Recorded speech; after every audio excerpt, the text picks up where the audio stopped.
ETF index mutual funds నేర్చుకుని stock మార్కెట్లో రాణించాలనుకుంటున్నారా? వెంటనే ఈ నెంబర్కి కాల్ చేయండి. Hi viewers, India's largest digital media network Suman టీవీకి స్వాగతం. ప్రస్తుతం మనతో ఉన్నారండి హైకోర్టు అడ్వకేట్ పృథ్వీరాజ్ గారు. మనం ఈ మధ్య కాలంలో బాగా సోషల్ మీడియా ఎలా యూజ్ చేసుకోవాలో తెలియక సతమతం అవుతూ పిచ్చి పిచ్చివన్నీ పెట్టేవాళ్ళు చాలా మంది ఉన్నారు. పిచ్చి పిచ్చివి అని ఎందుకు అంటున్నానంటే, 4 గోడల మధ్య జరిగేవి పర్సనల్ గా ఉన్నవి కూడా పబ్లిక్ లోకి తెచ్చి అవి చూసి పిల్లలు చెడిపోతున్నారు. రొమాన్స్ అని రకరకాలుగా చేస్తున్నారు. ప్లీజ్ దాని గురించి ఒక్కసారి పృథ్వీరాజ్ గారితో మాట్లాడతాం. వీటికి చట్టాలు లేవా, కఠినంగా శిక్షలు లేవా, ఎందుకు ఇలా చేస్తున్నారు అనే దాని గురించి మాట్లాడదాం. నమస్తే అండి. నమస్తే. నేను అన్నట్టు ఏదైనా మనం ఏది వాడుకోవడంలో, మనం తీసుకోవడంలో ఉంది కదా అని విచ్చలవిడితనం ఎక్కువ అయిపోతే దానివల్ల సరిదిద్దుకొని తప్పులు ఎక్కువ జరుగుతూ ఉన్నాయి. చాలా మంది జీవితాలు కోల్పోతున్నారనమాట. చెప్తున్నాను కదా, రొమాన్స్, అసలు కొన్ని పదాలు చెప్పకూడదు, అవన్నీ 4 గోడల మధ్య జరిగేవి పబ్లిక్ లో కేవలం డబ్బు కోసం. ఈ పిల్లల చేతిలో ఏ మొబైల్ ఏ టైంలో ఎలా ఉంటుందో, ఏ వీడియో ఎలాంటివి చూస్తారో అనేసి భయం వేస్తుంది. దీనికి ఏమి కఠినంగా ఏమన్నా చట్టాలు కానీ, లేదు అంటే ఇలా చేస్తే ఇలాంటి పనిష్మెంట్స్ కానీ ఏమి ఉండవా అండి? ఖచ్చితంగా ఉన్నాయమ్మా. దాంట్లో ఒక క్రైమ్ ఉందంటే దానికి ఖచ్చితంగా ఒక పనిష్మెంట్ అనేది ఉంటుంది. కొత్త వినూత్నమైనటువంటి క్రైమ్స్ వచ్చినా సరే వినూత్నమైన కొత్త చట్టాలు అన్నది ప్రవేశపెట్టుతున్నారు. మీకు నెక్స్ట్ వీడియోలో కంటిన్యూ చేద్దాం. ఇది సెక్షన్ 69 అని చెప్పేసి ఈ మధ్యన ఒక పాత ఐపీసీ రూపాంతరం చెంది బిఎన్ఎస్ కింద వచ్చింది, భారతీయ న్యాయ శిక్షా స్మృతి.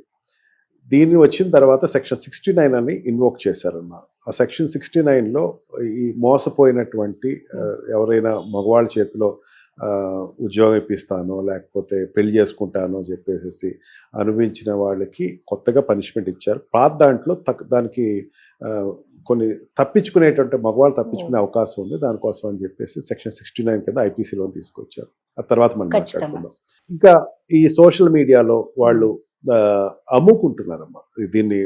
దాన్ని ఏమంటారంటే, మీరు ఇందాక చెప్పినటువంటి కామ విచ్చలవిడతనం, కామ అందులు చేసేటువంటి చర్యలు ఏదైనా అయితే ఆ వీడియోస్ అని అమ్ముకుంటారు. అంటే అదొక పెద్ద రాకెట్ అమ్మా.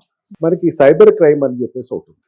సైబర్ క్రైమ్లో ఏదైనా సరే ఇటువంటి వీడియోస్ ఏదైనా జనరేట్ చేసి పెడితే కనుక సైబర్ క్రైమ్లో దాని పనిష్మెంట్ 3 years ప్లస్ నుంచి ఉంది దాంట్లో punishment. And also modesty of women ఆటోమేటిక్గా ఉంది. మోడెస్టీ ఉమెన్ ఏ రకంగా అయితే చూపించకూడదు ఆ రకంగా చూపిస్తే పనిష్మెంట్ ఉంది.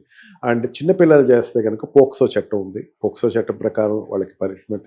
పోక్సో చట్టంలో ఏంటంటే అద్భుతమైనది ఏంటంటే, అబ్బాయిలకి చూపించినా సరే, అబ్బాయిలు ఏదైనా చూపించినా సరే దానికి కూడా పనిష్మెంట్ ఉంది. అమ్మాయిలు ఒక్కడే కాదు, 18 ఏళ్ళు నిండినటువంటి అబ్బాయిలకు కూడా ఏ రకమైనటువంటి ఇటువంటి ట్రాప్లో పెట్టి వాళ్ళు ఈ సెక్షువల్ యాక్ట్స్ ఏదైనా చేస్తూ ఉంటే దాన్ని షూట్ చేస్తే కనుక ఖచ్చితంగా పనిష్మెంట్ ఉంది.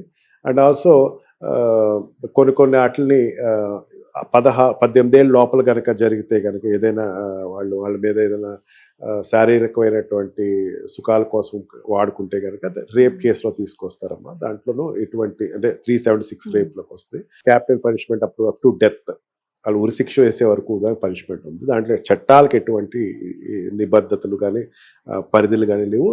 We can approach.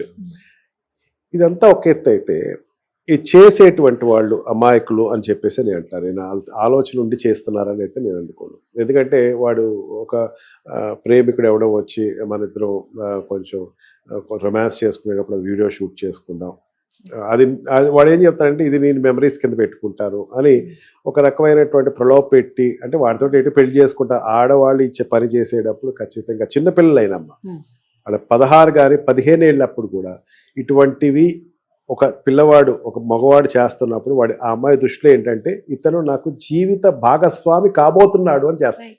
అంతేగాని భాగస్వామి కాదు అనుకుంటే ఈ పని చేయదమ్మా అన్న ఆశతో ఆ అమ్మాయి చేస్తుంది. చేసిన తర్వాత దానికి లోబడి ఏదో చేయకూడనటువంటి ఎక్కడో సీక్రెట్గా జరగాల్సిన పనులు వాళ్ళు చేసుకుని దాన్ని పబ్లిక్ మీడియాలోకి ఇవ్వటం, అండ్ వాట్ ఎవర్ ట్యూబ్స్లోకి ఏదైతే ఉందో దానికి అప్లోడ్ చేయటం, దానివల్ల వాళ్ళకి డబ్బులు రావటం, ఇదంతా ఒక రాకెట్ కింద నడుస్తుందమ్మా.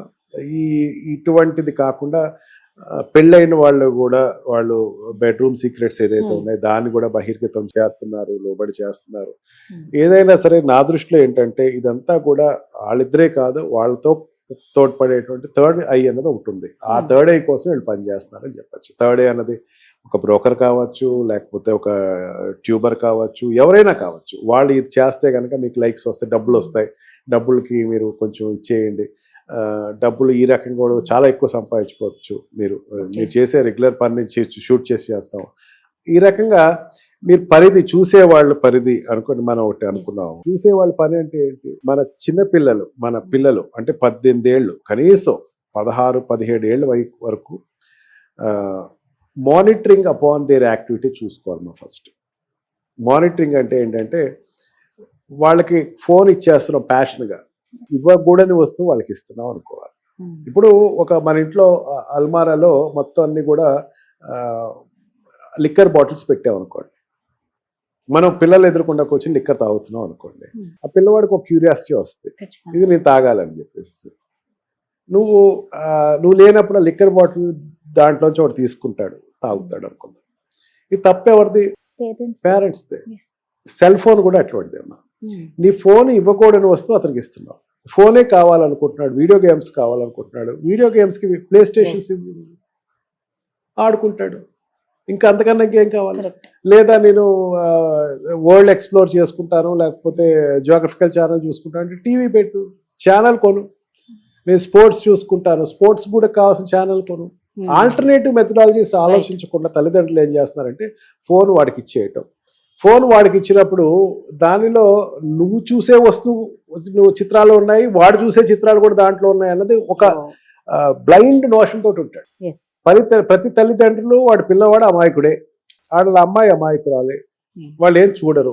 చూడరు ఏంటి? నువ్వెవరు చెప్పడానికి, డిక్టేట్ చేయడానికి? నీకేమనుకుంటున్నావు? పిల్లవాళ్ళు, మన పిల్లలు అయినా సరే అమ్మ, మన పిల్లలు ఎట్లా చూడాలంటే వాళ్ళు ఒక జెనెటిక్గా చెప్పాలంటే వాళ్ళు పెరుగుతున్నట్టు వాళ్ళ లోపల ఉండే హార్మోన్స్ పెరుగుతున్నాయి, వాళ్ళు జెనెటికల్గా పెరుగుతున్నారు, వాళ్ళు కూడా నీ వయసులోకి వచ్చేటువంటి పరిస్థితిలో ఉన్నారు. నువ్వు ఆ వయసులో నువ్వు ఎట్లా ప్రవర్తించావో నీ వయసులో వాళ్ళు అట్లా ప్రవర్తించాలని చెప్పేసి అన్నారు. ఇదంతా కూడా ఎందుకు వస్తుందంటే ఇంట్లో ఈ ఉమ్మడి కుటుంబాలు విచ్ఛిన్నం అవటం వల్ల వస్తుంది. ఉమ్మడి కుటుంబాల్లో ఉంటే సిఐడి ఆఫీసర్ కింద అమ్మమ్మో, నా తాతయ్యో, నానమ్మో ఎవరో చూస్తూ ఉంటారు. వాళ్ళు దూరం పెట్టేసావు, వాళ్ళు దూరం. అసలు ఈ మధ్య కొత్త ప్యాషన్ అయిపోయిందమ్మా దీంట్లో. అదే బాధ అనిపిస్తూ ఉంటుంది. మా అబ్బాయి ప్రైవసీలో ఉన్నాడు అంటారు. ఆ ప్రైవసీ అన్న వర్డ్ ఇంటా ఉంటే ఎంత బాధ అనిపిస్తుంది. పిల్లవాడికి ప్రైవసీ ఏంటి అసలు? 16-17 ఏళ్ళ వరకు వాడి ప్రైవసీ అనేది మనం ఆలోచించకూడదు. అంటే ఇదంతా తగ్గించుకోగలిగితే నీ పిల్లవాడు సక్రమంగా ఉంటాడు. ఏం చేయాలి? స్పోర్ట్స్కి పంపించండి, ఒక ఆర్ట్ నేర్పించండి, ఆడపిల్లలు అయితే సెల్ఫ్ డిఫెన్స్ నేర్పించండి, మైండ్ పక్కదాకి వెళ్తాను. టార్గెట్ చెప్పండి, అరే నేను బాగా ఆడేవట్రా, నువ్వు చెప్పారు నాకు, మొన్న గట్టిగా ఆడతాడు. ఇది చేయకుండా ఆడికి ఫోన్ ఇచ్చేసేసి ఆడు చిన్నప్పటి నుంచి ఆడు మాటలు రాకపోయినా ఫోన్ స్క్రోల్ అప్ చేయటం, ఇది తప్పు. మన పరిధి మన పిల్లలకి ఇచ్చేటప్పుడు మన జాగ్రత్తగా ఉంటే ఇటువంటి జరగవు. నిజమండి, కరెక్ట్ గా చెప్పారు. పేరెంట్స్ చేతులారా పిల్లలకి ఆ మొబైల్స్ ఇచ్చి మొత్తం స్పాయిల్ చేస్తున్నారు. దయచేసి అలా ఉండకండి. నిజంగా బాధ వేస్తుందండి. ఇప్పుడు చాలా మంది పిల్లలు చాలా రకాలుగా చెడిపోతున్నారు. నేటి పిల్లలే రేపటి పౌరులు, బంగారం లాంటి భవిష్యత్తు ఉండే పిల్లలకి ఈ రోజు మనం ఆ మొబైల్ ద్వారా అసలు యూత్ ని, నెక్స్ట్ వచ్చే జనరేషన్ అంతా స్పాయిల్ చేస్తున్నామేమో అనిపిస్తోంది. కొంచెం టీవీ మీదే కాన్సన్ట్రేషన్ చేయడం మేలు, బయటికి వెళ్ళి ఆడిపించడం మేలు, పార్కుకి తీసుకెళ్ళండి, ఎక్కడికన్నా తీసుకెళ్ళి ఆ నేచర్తో కాస్త పిల్లల్ని కనెక్టివిటీ చేయండి. Thank you.